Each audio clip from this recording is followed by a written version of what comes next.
Unapologetically Woman. We're celebrating phenomenal women all across Kentucky who make no apologies for their perspectives or the impacts that they're making in the community. Today we're celebrating Marisa Aull. Marisa is a wife, a mom, coordinator for the Appalachia Regional Food Business Center, and she's in the Kentucky Association of Family and Consumer Sciences Hall of Fame.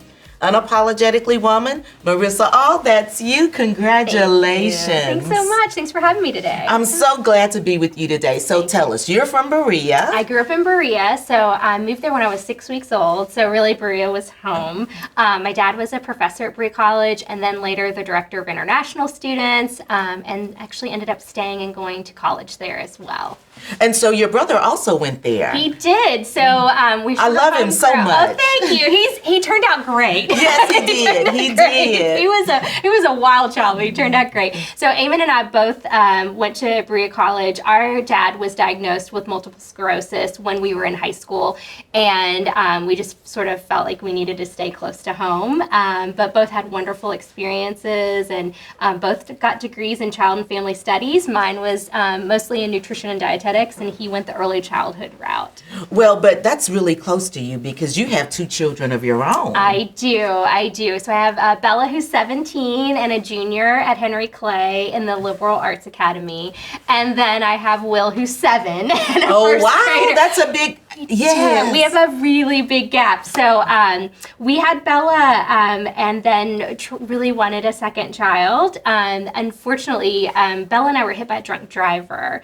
I did not realize that I was pregnant at the time and had a miscarriage from the accident. And then we tried and couldn't have another. And then surprisingly, I turned 40.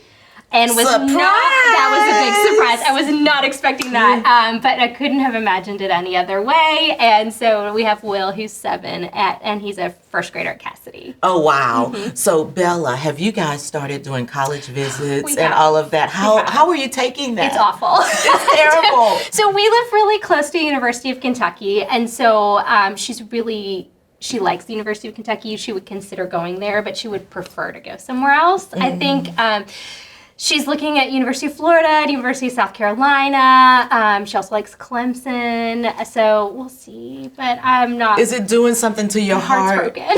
Yes, heart is broken. I know. Yes, I'm hopeful she may come back around to the University of Kentucky, but I also just really want her to be happy and find the place that fits her. And let her spread her wings and go and figure it out and be great. Exactly. And she wants to go to law school and will eventually hopefully come back to law school at University of Kentucky. So we'll see. She may come back. You're trying to keep her close as long as you can. Fingers crossed, yeah. And so also your husband, you're married to Representative Chad Aull. I am. And so I knew going in that he was already involved in politics. I actually come from a very political family, had family court judges and lobbyists, etc. in my family. It wasn't my path necessarily, but I was familiar with it. And he was working for the state treasurer at the time, who was Jonathan Miller. So I knew that was his sort of trajectory, that he wanted to stay in politics.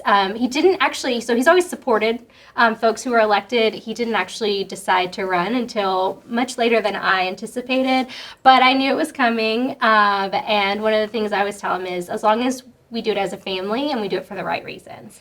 So for us, it was having that discussion with our children and saying, like, this is going to take daddy away for a while as far as like time and energy. Right. We know that we're going to make the decision as a family, and we just all have to understand that. But also, we know dad's heart and we know why he's doing this, and he's doing it for the future, which is you all. And so we made the decision as a family. We had our announcement as a family, and we always tell our kids, if it gets to a point where you don't feel like this is healthy for us as a family, we want you to because it can be tough. It can be very tough. People say awful things on the internet sometimes. They do. You know, without knowing that I have 2 amazing, wonderful children who would do anything to help other people, even if they said something, mean to them. It is hard. We have to just sort of decide that this is what we want to do because we believe in what he's doing for the state and for kids and for, our country as well. And so you guys really do it as a family, because I've seen pictures of them, at the Capitol and all of that. We do, once a year, we do all family day at the Capitol. So I take the kids out of school and we go experience it, because I also want them to sort of demystify what goes on, right, in Frankfort. I think everyone should go to Frankfort. If you are in Kentucky and have never been to the Capitol, it is your capital. You should go. You should know who your lawmakers are. You should go and make an appointment with them. Tell them what's important to you. It really is the people's house. And so I feel really sort of empowered to empower my kids to understand that they have a voice, and they should know who's speaking for them, and they should know what's going on at meetings. They should see, and experience how our laws are made in the state. So we do that once a year, all family day at the Capitol. And so not just do you just care about people, but you're invested in women specifically. I was appointed by Governor Beshear to the Kentucky Commission on Women. Thank you so much. It feels very, I feel very blessed to have that opportunity. I'll be honest, at first I was like, what do I have to offer this amazing group of people? I have been able to serve as co-chair of Kentucky stats for women, and really looking at the statistics of women in Kentucky and how we can share those statistics to also help drive good policy for women. And that's really important. I think especially during the pandemic, if you look at the statistics of Kentucky women, we suffered in employment. We suffered with lack of childcare. There were a lot of things that affected women specifically. And I don't know that we have done enough yet to pull women back out to where we were even pre-COVID. And that wasn't even great pre-COVID, right? There were still a lot of things. And we talk about access to healthcare. You say access to healthcare, people feel that's controversial. It's not controversial. We're talking about healthcare. We're talking about access to healthcare for women specifically that meet their needs.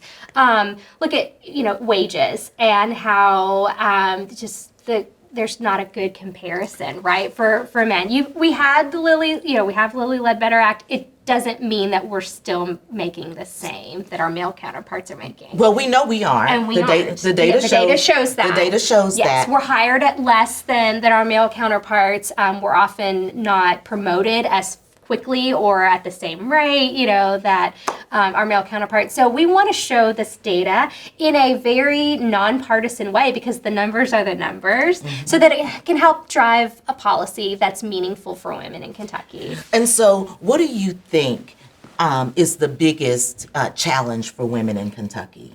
So when you look at the data. Right, when we look at the data, women are attaining education at a higher level than men. So if you look at college enrollment, at college graduation, we are doing all of the things that we are supposed to do in order to achieve in our careers. So we're not making the same amount of money. And we're also, when we think about lack of childcare, for example, it's often women, not always, but it's often women who have to make the adjustments to their career choices because of that, either lack of childcare or access, so being no childcare, or because we have to drive further for childcare, or because of the hours of childcare as well. Childcare is a huge issue in the Commonwealth, and so we're often the ones who have to make those adjustments for our family. Now, I have been very blessed that my career choices have also aligned well with my family. That's a choice that I have made, but it has not stopped me necessarily. But that is a very rare occurrence. I will say I've been very lucky to have extremely understanding leadership above me that has allowed me to do that. But it is a choice that we have made, and there have been opportunities that I have not taken because of that. And I made that choice myself. That wasn't a choice that that someone else made for me. But I will say, I don't think it's ever expected of my husband to make that choice. Now, he would if I had asked him. But I think just in general, women tend to make those choices because that's sort of how we've also been just taught throughout, that we're the ones who make those sacrifices. And I don't want to say sacrifice in a bad way, but in the sense of, but it's real. It is real. It's just real. It's real, and I think we just have to speak it. I absolutely love my children. I would change nothing, absolutely nothing about my life and about my choices. But could I be in a different position if my husband chose to stay home? Sure. I will also say we're very lucky. My mom lives with us. That's wonderful. It's a blessing, and I can't imagine having it any other way. And she honestly is like third parent and takes up the slack for us as well. Not everybody has that familial support or community support. And again, I think it's up to us as women on the commission to find ways that we can support and surround women in whatever stage they're in or wherever they seem to find themselves. So tell me about what you're doing in Appalachia. So I'm really excited. I'm on a 2-year fellowship working with the Appalachian Regional Food Business Center. And so post-pandemic, we're really looking at solidifying small and mid-tier markets so that in the event we had shortages, so let's talk about eggs right now, right? That their avian flu is affecting $85 a dozen. Having to sell, some gold for those eggs. It would look at finding, so some of those smaller farmers who didn't have access to like your Kroger's or your Meijer's, et cetera, and supporting them so they could scale up, so they could fill in those gaps. And so looking at food businesses and farmers who really haven't taken that next step. Maybe they're at the farmer's market, or maybe they're at a food hub, but maybe they do want to be in a grocery store. Maybe they want to be at the Save-A-Lot. Maybe they want to be in their local convenience store, and supporting them, whether that's urban or rural, because there are some urban places also in Appalachia, and giving them the tools and some funding. Honestly, you have to have money in order to scale up. Giving them funding that allows them to do that, but then also making the connections for them. So saying, all right, so Kroger, here's your person, and here is this farm here. So it's been really interesting. It's been exciting. I'm coming sort of to the end of my 2-year fellowship in January, but I feel really just excited about the future and about the partnerships made. And that's really, for me, my favorite part of any job that I've ever done is sort of building that network and that partnership, those collaborations that happen, and they happen because good people want them to happen. Well, you're doing a lot of things for people. You really are. What does your mom think about everything that you've done? My mom tells me that I'm like my dad, which is the biggest compliment that I can have. So my dad did a lot of things while he was at Berea College. So at Berea, you have lots of different hats. You don't just have one. And that's how Berea's always operated, and it's why they've been so successful. First, school for co-racial education, and just they have 10% international students for such a small campus. That's a really big number. My dad had a saying that problems don't happen between 9 and 5 because problems involve people. And that's unfortunately, I think, the motto that I took in life. But my father lived his life as if you asked him for his last dollar, he would find a way to get you 2. He was always trying to support people. We spent all of our holidays with international students because they didn't have homes to go to, because they couldn't just fly back, right, for Thanksgiving or even sometimes Christmas. We spent Christmas often with folks who were refugees from Iran. I remember, our parents telling us, go pick one Christmas gift to give to their child because they've not experienced Christmas. And this is their first Christmas in the U.S. And I think Eamon and I at the time probably looked at each other like, these people want us to give Santa gifts. But it was their way of showing us that, if you can always build the bigger table, and you can always invite more people, and you always have more to give. And I think that's sort of what has led my career choices, is that I've always wanted to be someone who could help make that happen. I don't want to be out in front necessarily, but I want to be the person that's helping make it happen. And I'm just really thankful. I had amazing parents who just sort of, that's just how they raised us. I don't know any different. What would you say to your dad that you've never said about how you feel about him? Oh gosh, I think I hopefully have said everything that I could. But I just want to thank him, not just for being my dad, but honestly, he was a dad for so many. And I'll just tell you a really quick story that just left a really big impact on me. I was in high school. My dad had Parkinson's and MS. He couldn't drive for probably the last 30 years of his life. He said that he drove perfectly straight, the road moved. But it was, there was a college student who was marrying her girlfriend, and none of her family wanted to come. And she asked my dad to walk her down the aisle. And so I always remember my dad saying, like, is it going to bother you that that you're not going to be the first person I walk down the aisle? I was like, no, because you have enough love, you could share it with everybody. And I just hope he knows how proud I was of him for that. That's beautiful. Yeah, he was just a great guy. So for girls and women that are watching, what kind of advice would you give to them? So this is my favorite piece of advice for anyone, but especially girls and women.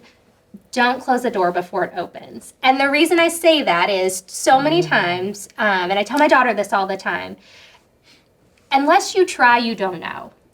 And don't let any doubt creep in to say that you don't deserve that, you haven't earned that, you deserve to be everywhere you feel like you should be. Don't close that door before it's even opened for you, because if you do, then you'll never know. And so I always tell my daughter, any experience, if you don't try, you won't know to get better. So let's say you don't get whatever it is you interviewed for or whatever you applied for. You now have a skill set so that you have interview skills that you can take that, improve, and get the next one. So when you close that door and don't even try, you don't improve. And as women and as young girls especially, we have to continue to do that. I wish we didn't have to continue to do that, but we have to continue to do that, because if we're not seen and we're not heard, then we can easily go back into the distance, and we have to be out there at every turn. We have to be visible. Thank you so much. Thank you. Thanks so much for the opportunity. Absolutely.